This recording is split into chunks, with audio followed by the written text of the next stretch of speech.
There is something about the lead up to something you love coming out. And shout out to all my members, by the way. This is a members only video. Whenever I got some downtime and I've got some, you all have no idea how many just like fleeting thoughts and fleeting ideas and fleeting kind of like different things, like different thoughts, different theories and stuff don't make it into my videos, don't make it into final drafts, don't make it into final cuts. I'm going to start just recording all of them and sharing them with you all right here and get the conversation rolling. So feel free to comment. I will absolutely maintain conversation with anybody who comments on these members only videos. We will get a conversation rolling. It won't just be a comment section. It'll be like a mini blog where I'm talking with you all. But anyway, there are it's something special about the lead up. The last time I can remember being this hype for something coming out was when the Lord of the Rings movies were coming out every year. You knew when they were coming out. They were coming out holiday season every year.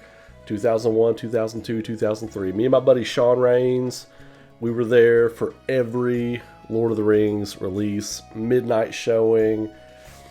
They were dropping new booster packs of the card game expansion. I still got all the cards from the card game still. I've still got them in a binder. I've still got all the extras in like long boxes. I've still got all that stuff. So the last time I felt this hype, looking forward to releases coming out for a certain specific thing. I will adjust on the fly here though, so I apologize if that annoys you. Just live with it, baby. I'm just working it out. Last time I was hyped like I am for the remake saga right now. And yeah, your boy's the first one that started calling it the remake saga. Don't get that messed up either. Was when Lord of the Rings was coming out. And I love that Final Fantasy VII Remake, the team. I love that they're taking so much from so many great films over the years. They're taking a lot from the Lord of the Rings. They're taking a lot from the Matrix. They're taking a lot from Star Wars. They're taking, of course, they borrowed the Sephiroth stuff from Jaws. I don't think that really counts. Thematically, they didn't really borrow from Jaws. It's just the presence of Sephiroth is kind of inspired by Jaws. But there are numerous other things you can look at and point to, yeah, that's influence. Yeah, that's influence. There are many things, especially video games. I saw somebody tweet today. It was the most ridiculous thing I'd ever seen. They were like, Final Fantasy 13 inspired remake. There you go. No. He was partially inspired by working on 13 to work on Final Fantasy VII Remake. Yeah, that's why you gotta watch Misinformation. That's why you've got to absolutely watch Misinformation. Don't pick and choose. But look, the hype train's pulling out of the station. Starting this coming week, I'm gonna be firing off content. Some public, some just for you all. There's some good stuff coming just for you all.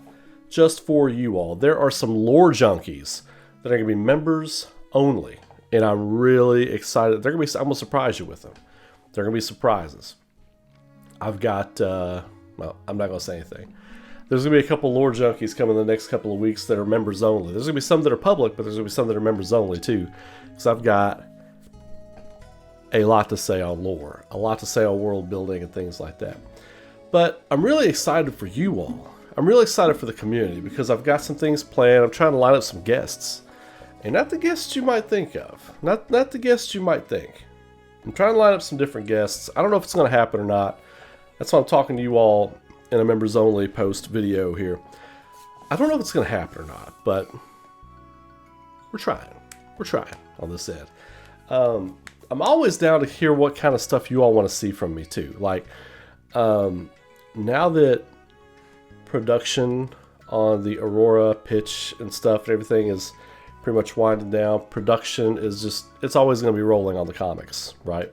So that's just a part of life right there. But, I'm winding down the Kickstarter and everything now. It doesn't look like it's going to make it. So I'm kind of bummed about that. But you know what? You pick yourself up, keep going. But I'm going to be cranking out a lot more YouTube content. And I'm really looking forward to where things are going.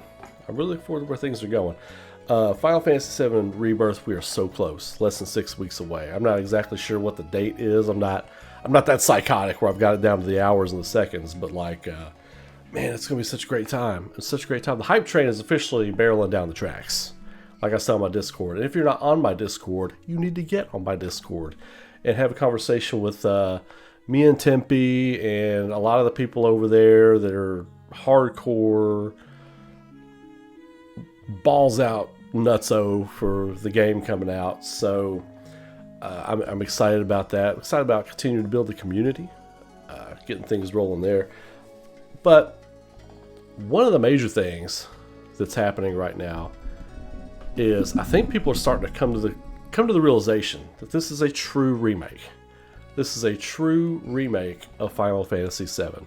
It is truly a Final Fantasy VII remake. People are like, they changed this. Yeah, that's what you do when you remake something. You change things. You know, it's not a one-for-one remake. You know, I can think of certain things that have been remade over the years and things were changed. It's just the way it is. So, because they've had ideas since they did that first game. They've built and expounded upon lore. They've built and expounded upon characters since they've done other projects, like they did Advent Children, they did Crisis Core. They did Crisis Core, introduced Genesis and Angeal, and introduced more lore that didn't exist when Final Fantasy VII came out. So all these people that are like hardcore pushing back on things or whatever, it's Crisis Core. You know, when Crisis Core came out, they added stuff to the Nibelheim incident. And now that Final Fantasy VII Remake's coming out, they're like, okay, all cards on the table. All cards on the table. Throw all your ideas out there. Let's throw all the ideas out there. If we were making Final Fantasy VII for the first time today, everybody put your ideas on the table, and let's go through them. After I saw the interview with Hamaguchi, and I reacted to that. If you haven't checked that out, go check that out on the channel. After I reacted to that, I was like, that's exactly what happened. This is exactly what's happening.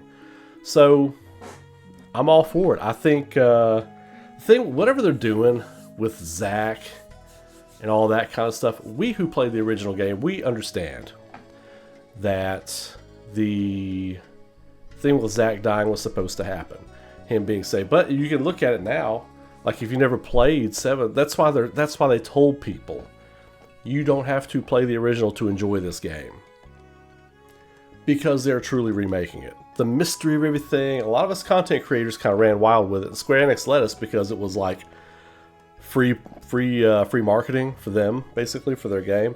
But we all ran wild with it. We took little things that developers would say and stuff, and we just took that bone and we ran around the yard with it. And they were just lapping it up. They were just getting chuckles out of it and like excited that people were excited about it. And that's the thing at the end of the day. They were excited that people were excited about it, which makes me excited, because armed with this new knowledge that they are truly remaking, they are truly remaking the story, they are truly doing something different with it, I am more excited now that it's not going to be some bullshit where they're like, you know, the characters in the story are like, oh, so this was actually supposed to happen, now we have to fix it. Oh, this was, and Sephiroth knows that this was supposed to be, and now he's going to fix it. No. It's just the story. I think Sephiroth and Aerith have an idea about what is supposed to happen in the future, but not because the game they were in came out in 1997, now they're in a new game. Not that kind of thing. Like, they're clairvoyant. They're more clairvoyant. They can see. They can see the strings in the live stream. They can see this and that. So I am not of a mind anymore that I am hating on any kind of direction or anything like that. It's a new thing. It's a new thing. It's not a sequel. It's not a requel, like a lot of the unclever people on Twitter try to be clever and say. It's none of that stuff. It is a remake. And people can disagree with it. They can hate me in the comments. They can do whatever. It doesn't change the fact that that is what it is. I'm excited. I'm so, like, after I watched that Hamaguchi interview, I was so excited for this now. And I'm not going to lie, I was kind of ebbing on it a little bit. I was like, man, okay, I think it really messed this up. No, it all clicked. It all clicked. I was like, this is a straight up remake. So yeah, Sephiroth appears in the freeway. Yeah, they go to the crossroads of destiny. Yeah, that's because they remade the story. They still remade it. So yes, Aerith could still die, might not die in the Forgotten Cat. I think she will. I think a lot of these story beats are still going to happen. But they're just adding things. They're taking this lore they've built over the years and they're just adding to it. They're just putting more meat in the salad. You know what I mean? They're putting more barbecue on the chicken. That's all they're doing. That's all they're doing, man. They're putting more plates. Ugh, they're putting more weight on the bar, baby. That's what they're doing. Yeah, get every one of those. Get them in. That's what they're doing. And I'm excited for it. I'm so excited for it. So anyway, that's a random thought video for you members right there. Chance to hang out a little bit. I can't talk to you, but you can see me talking to you. And you can put a comment on this video. Share it around. Let people know that we members do it right. Alright, so anyway, more content. I might do another piece of public content tonight. I'm going to do another piece of public content tomorrow. We're going to do a live stream. We're going to start doing midday live streams, like probably about 2 or 3 o'clock Eastern, you know. I think that's probably our midday on the West Coast. I don't know what time that is in the other parts of the world. But we're going to start changing that up too. So anyway, love you all. Appreciate you all. I'm so excited. I'm really, really focused and ready to rock. So anyway, y'all have a great one. Enjoy the rest of your weekend. If you don't see me, I will be putting up content. But if you don't see me again until next week, have a good one. Love y'all. Take care. Keep rocking. Be safe. Catch you later.